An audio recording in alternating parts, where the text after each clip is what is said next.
Yeniyetmə qızların anaları nələri bilməlidir? Yetişkinlər haqqında çox danışdıq. Bu dəfə də yeniyetmələr və uşaqlar haqqında danışaq. Cinsi inkişaf nə vaxt başlayır? Normalda cinsi inkişaf 8 ilə 13 yaş arasında başlamalıdır.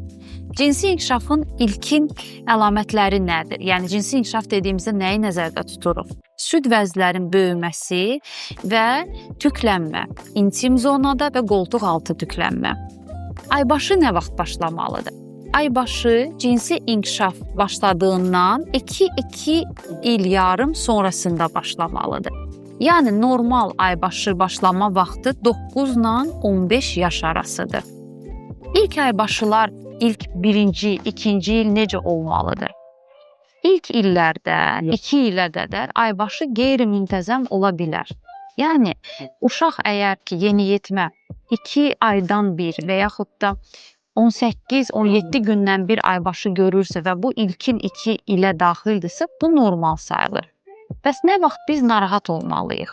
Əgər ilkin cinsi inkişaf əlamətləri 8 yaşdan tez başlayırsa, əgər cinsi inkişaf əlamətləri 13 yaşından gec başlayırsa və yaxud da menstruasiya 15 yaşına qədər olmayıbsa və ya menstruasiya 9 yaşından tez başlayıbsa, menstruasiya çox ağrılıdırsa və aşırı qanamalıdırsa, mütləq həkimə müraciət edilməlidir.